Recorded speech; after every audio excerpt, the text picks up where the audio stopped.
Here is the problem statement. A radio receptor is often disrupted by 1 kHz noise. We want to design a filter to amplify the low-frequency signal at 10 Hz and high-frequency signal at 60 Hz by at least 9 times, and lower the noise at 1 kHz by at least 70%.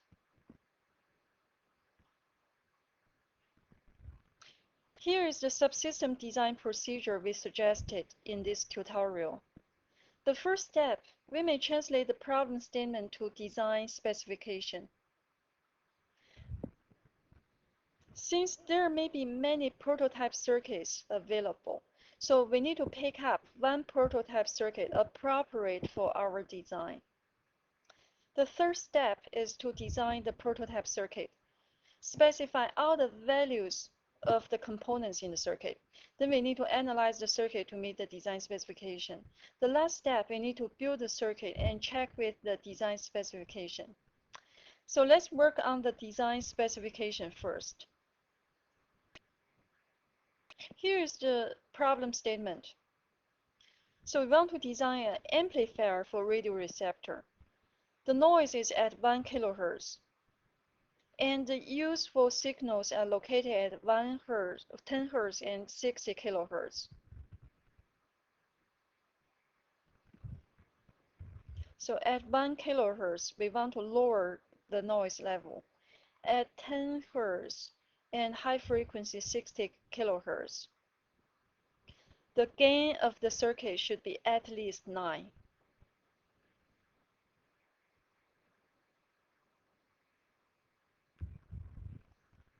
So low frequency and high frequency, the gain of the circuit should be at least 9.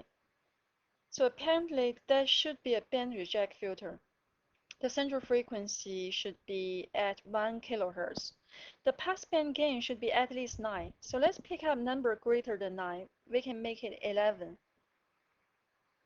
We want to lower the noise level by 70%. That means the gain. Let's work on the passband gain. For the low frequency 10 Hz and high frequency 60 kHz, the gain should be at least 9. And at 1 kHz, the gain should be less than 0.3. Then it can lower the noise level by 70%. So let's plot the Bode plot for the filter specification. 1 kHz is the central frequency. And the passband gain should be 11, that is around 20.8 decibel. And the gain at 10 Hz should be 9. 9 if we convert it to decibel, that is 19.1. And 0.3 if we convert it to decibel, that is negative 10.5 decibel. So we can pick up the frequency at 100 Hz and 10 kHz. The cutoff frequencies at 100 Hz and 10 kHz.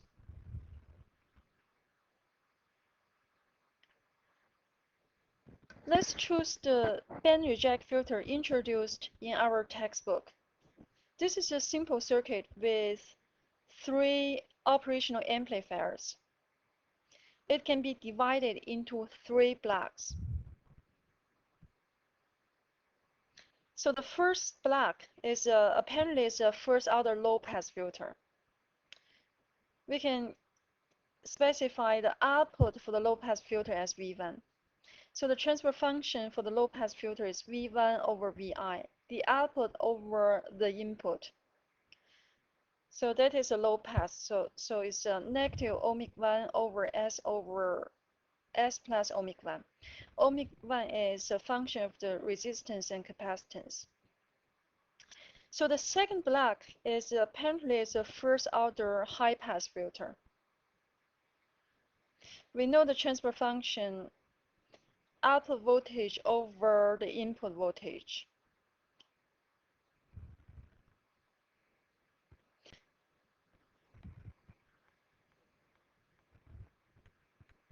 V2 over Vi. The transfer function should be negative S over S plus ohmic 2. Ohmic 2 is equivalent to 1 over R2C2.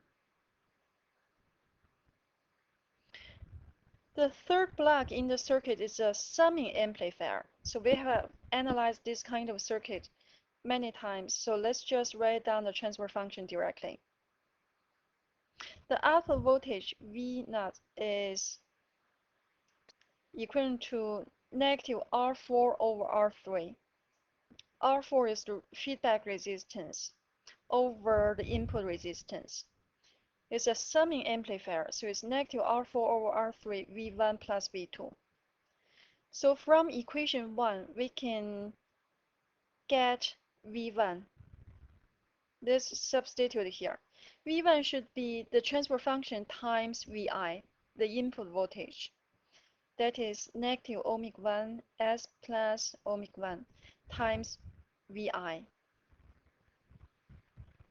Plus, here V2, we can get it from the second equation. That is the transfer function of the high-pass filter times Vi. Here should be Vi.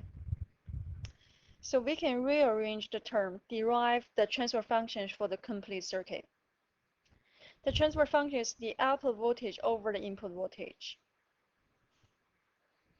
That is R4 over R3 times a second order numerator over denominator.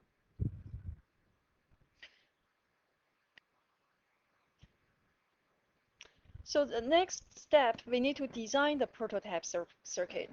We know the transfer function of the prototype circuit in terms of resistance and capacitance. Let's get started from the two cutoff frequencies, 100 Hz and 10 kHz. The lower cutoff frequency, ohmic 1, is equivalent to 1 over R1C1. That is 100 Hz. When we convert it to reading per second, that is 2 pi times 100, should be 628 reading per second. Ohmic 2 is 1 over R2C2, that is 2 pi times 10 kHz. The passband gain, we want to make it 11. So let's look at the transfer function. The passband gain in the transfer function is R4 over R3. So we want to make it 11. So we can pick up a 1 kilo ohm resistor, R3 as 1 kilo ohm resistors. So R4 should be 11 kilo ohm resistor. R3 is 1 kilo ohm. We can make R4 as 11 kilo ohm. Here should be 11 kilo ohm.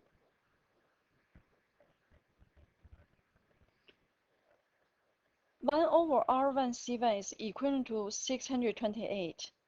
In that case, assume that we have a 0.1 microfarad capacitor available here. So we can make C1 equivalent to 0.1 microfarad. R1 is equivalent to 1 over ohmic 1 C1.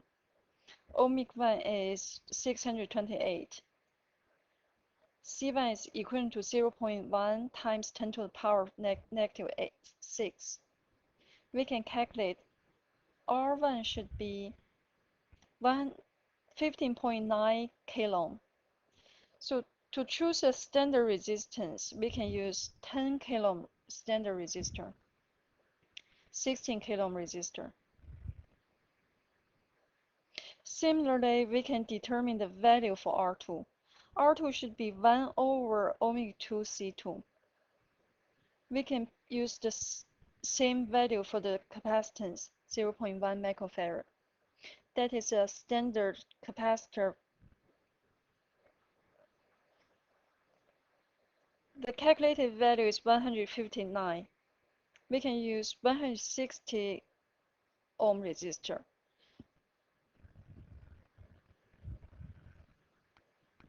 So here we have specified all the values of the components in the circuit. The next step, we need to analyze the circuit, see if it meets the design specification. So here R4 is 11 kilo ohm, R3 is 1 kilo ohm. So the passband gain should be 11 over 1, that is 11.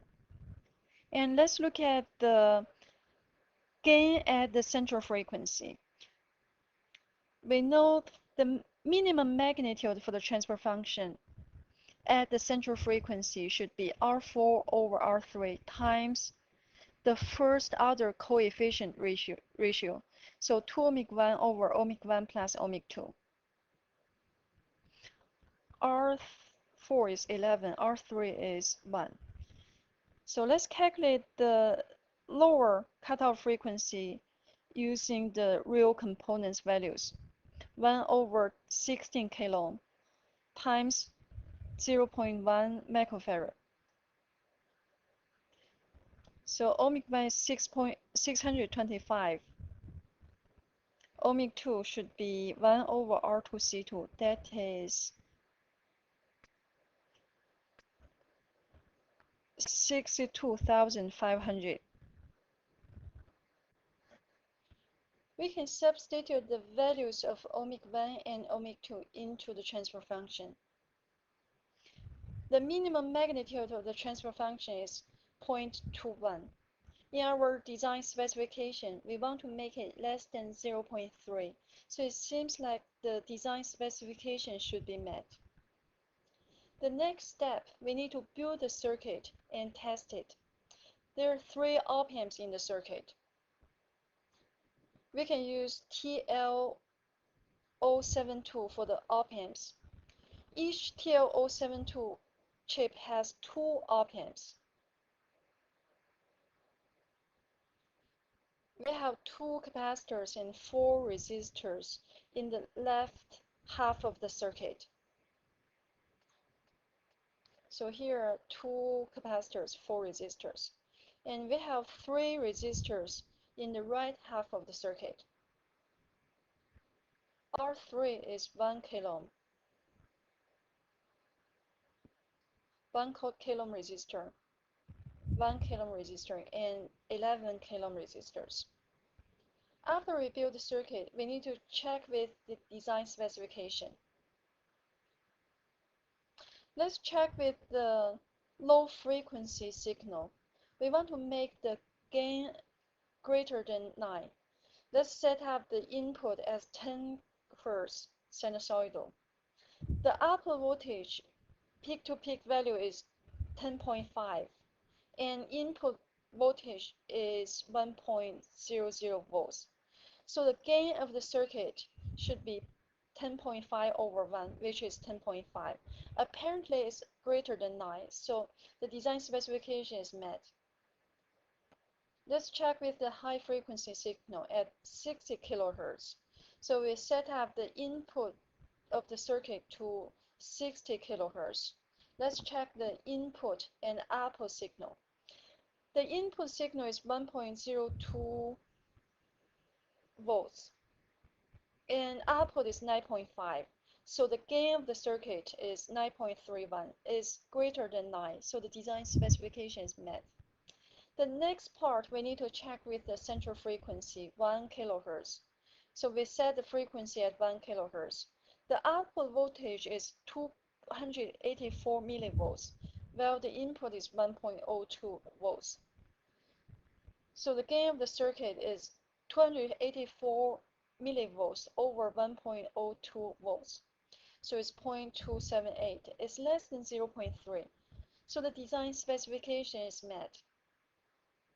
For this band reject filter, we have designed that the central frequency is 1 kHz.